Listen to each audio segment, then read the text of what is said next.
नमस्ते दोस्तों, मैं कामेश्वरी आपके सामने अपनी स्वरचित कहानी बीते हुए लम्हे लेकर आई हूँ। तो सुनिए, बीते हुए लम्हे।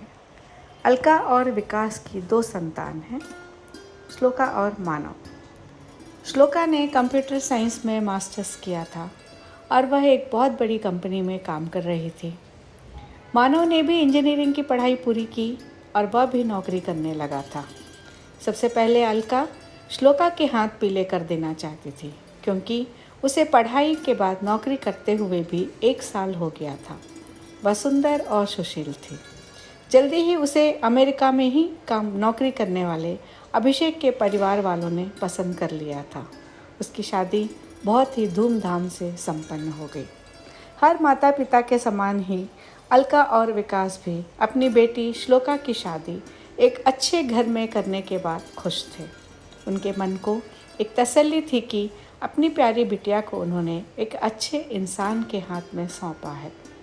बिटिया की शादी के बाद उन्होंने सोचा कि एक जिम्मेदारी तो हमने अच्छे से निपटा दिया है, अब बेटा ही है, उसके बारे में भी बाद में सोच लेते हैं।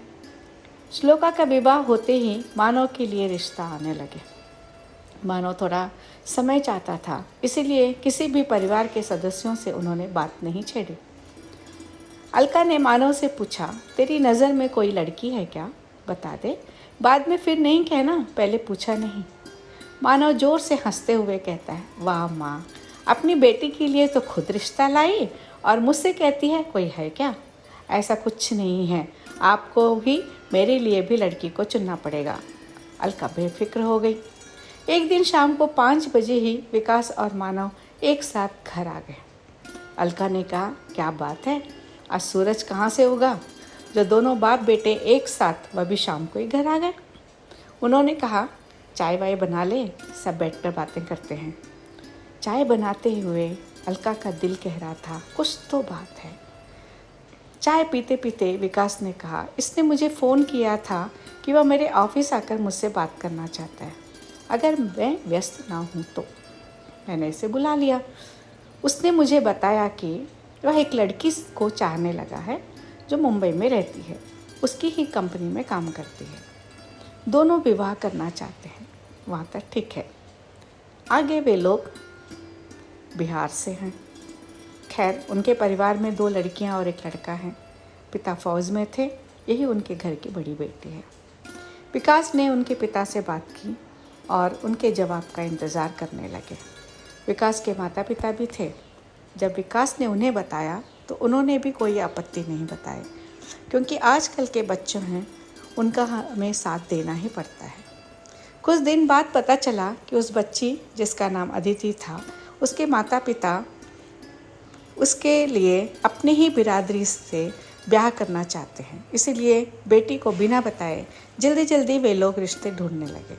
अदिति की माँ ने अपने पति से कहा, आप अच्छा सा रिश्ता ला दीजिए, मैं इसे मना लूँगी। अदिति और मानव की बातचीत चल ही रही थी। उन्होंने अपने साथ श्लोका और अभिषेक को भी मिला लिया और सब ने मिलकर तय किया कि अदिति अपने घर में बिना बताए मानव के पास आ जाएगी। विकास को भी जब यह बात पता चली तो उन्होंने मानव से कहा, यह गलत बात है, लड़की अकेले कैसे आएगी, तुम मुंबई जाओ और उसे अपने साथ लाओ। विकास को डर भी था कि अगर उन्होंने पुलिस कंप्लेंट लिखवाई तो मानव को एयरपोर्ट में ही अरेस्ट भी कर सकते हैं। विकास की पहुंच बहुत ज़्यादा थी, वे एक बहुत बड़े ऑर्गेनाइजेशन के लीडर थे, ऑल इंडिया में उनका नाम था। उन्होंने अपनी सिफारिश से सब कुछ संभाल लिया था। मानव अदिति को लेकर जैसे ही एयरपोर्ट से आया, विकास दोनों को पुलिस कमिश्नर के ऑफिस में ले गए। वहाँ अदिति से पूछताछ किया गया कि वह अपनी मर्जी से मानव के साथ आई है।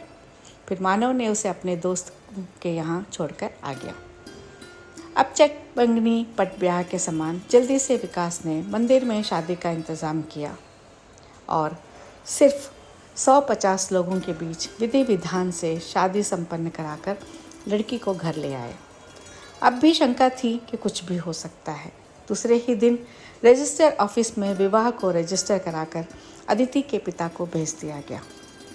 विकास ने अदिति के पिता से बात किया और कहा, देखिए, जो हो गया है सो हो गया। बच्ची को बिना ब्याहे मैं अपने घर में नहीं ला सकता था। मुझे भी सबको जवाब देना पड़ता है। इसीलिए मैंने अपने थोड़े से रिश्तेदारों और दोस्तों के बीच विधि विधान से अपने घर की बहू बनाकर उसे ले आया हूँ। 15-20 दिनों में मैं यहाँ रिसेप्शन भी दे रहा हूँ। आप लोग आए तो हमें अच्छा लगेगा। रिसेप्शन के दिन उनका इंतज़ार किया गया, परंतु वे नहीं आए। उनकी भी अपनी कुछ मजबूरियाँ रही होंगी। विकास ने जब अपने माता पिता को बताया, उन्होंने एक ही बात कही, तुम्हारे बेटे पर विश्वास करके उस बच्ची ने अपना घर बार छोड़ दिया और आ गई। अब तुम लोगों की जिम्मेदारी है कि उसे तुम्हारे घर में इतना प्यार मिले कि उसके आंखों से कभी आंसू ना आए।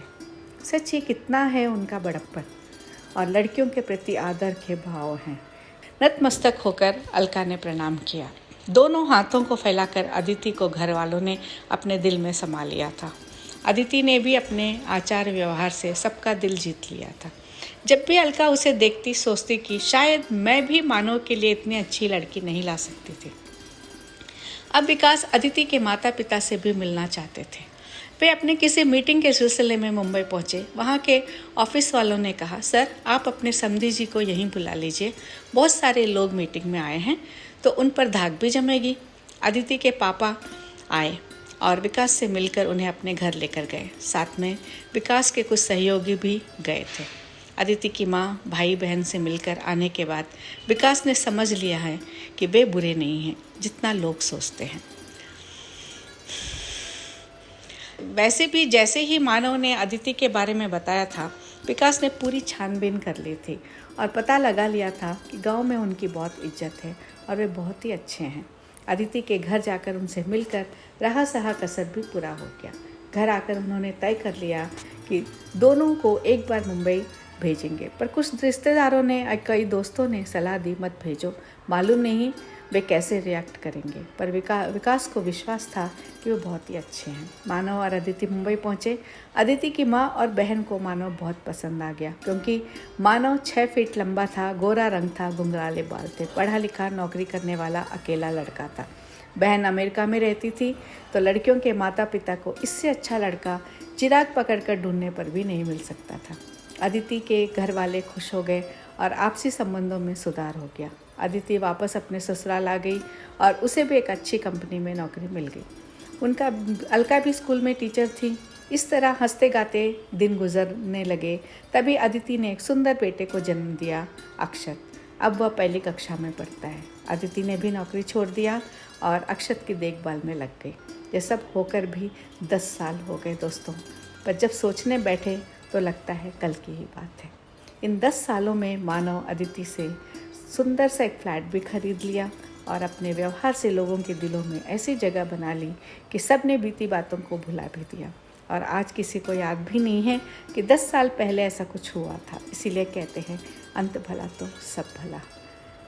धन्यवाद दोस्तों।